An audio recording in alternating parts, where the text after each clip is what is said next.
you're of course taking over at a very difficult time. I think when we spoke to Mr. Unikrishnan after the first quarter, he said the incremental orders were just around 600 crores. How have the weeks since June 30th been? In July and August, were things any better? Dear Sonia, dear Ratha, first thank you very much for a warm welcome, and it's my pleasure to be here. Undi was right. We had a very difficult first quarter of the year, as did most companies here.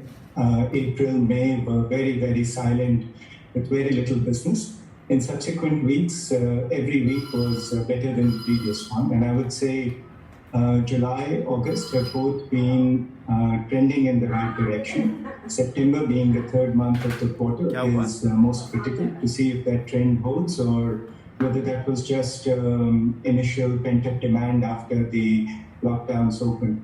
So trending in the right direction, September's key. Okay, can you put a number to it? I mean, how much better than first quarter or how much less than a year ago? So I would say if you take a look at our last quarter's number, we were at 50% of where we finished the year before.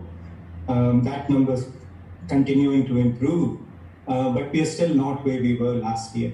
Yeah, so I would say 75 to 80% in July and August is the right number. September, as I said, is the key month to see if anything continues to get better or not. Sure. Okay, so demand has reached 75% of the pre-COVID levels. That's good to hear. There's an improvement. Mr. Bhandari, good morning. You know, when we spoke to Mr. Unikrishnan last, he did indicate to us that there are a lot of challenges that continue to persist, whether it is labor shortages or even limited availability of vendors to supply. Have all of those challenges been ironed out? Not all of them. I think just like the demand is starting to get to 75 to 80%, and I would caveat that by saying that September will be a key month. Even on the supply side, things are trending better. Almost all of our sites, and by all I mean 95% plus of all our sites where we do commissioning work, O&M support work, are all up and running. All our factories are up and running, but the capacity utilization at these factories is still below normal.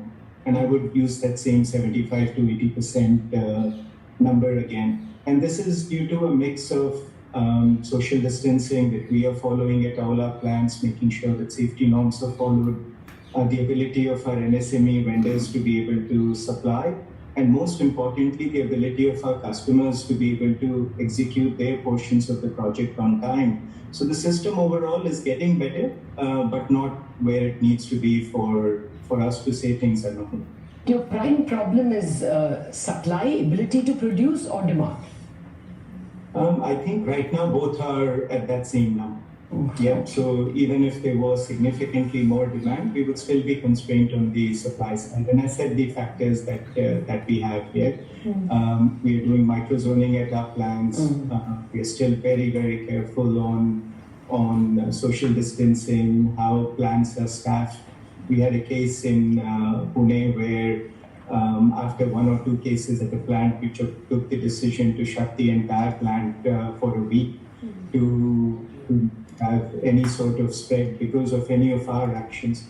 So safety continues to be paramount, and that will limit an ability to deliver to some extent. Sure. Can you give us some color on where you're seeing inquiries pick up in terms of different segments, you know, whether it is food and beverages, chemicals, the pharma sector?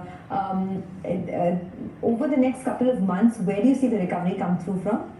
I think you named the three sectors right there. Yeah, food, pharma, chemicals are the three sectors from which we are getting strong inquiries, almost at historic levels, even at these current times.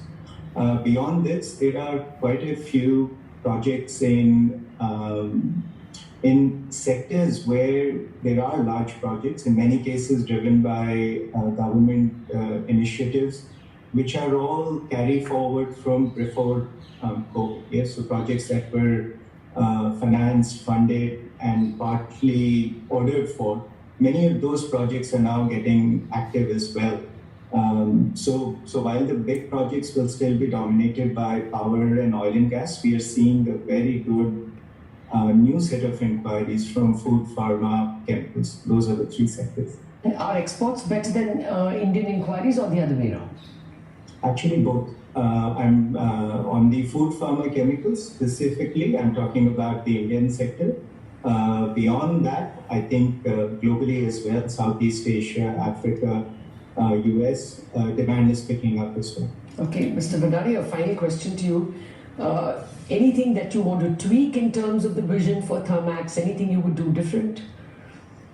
Nothing at all. I think the company, first thing I would say is the legacy of Unikrishnan is extremely strong. They'll be going through a very challenging period, but you can see a couple of things that about the company that jump out. First, the very, very sound capital structure of the company gives us a very strong treasury to work with.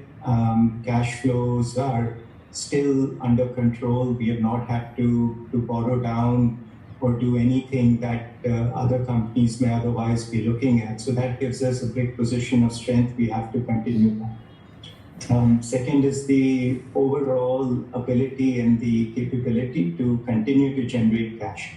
Yes, so the ability to connect profits to cash is something Thermax has done very well in the past as well. So we would like to continue to do that. Where we have to find new areas is on figuring out consistent opportunities for new profitable growth.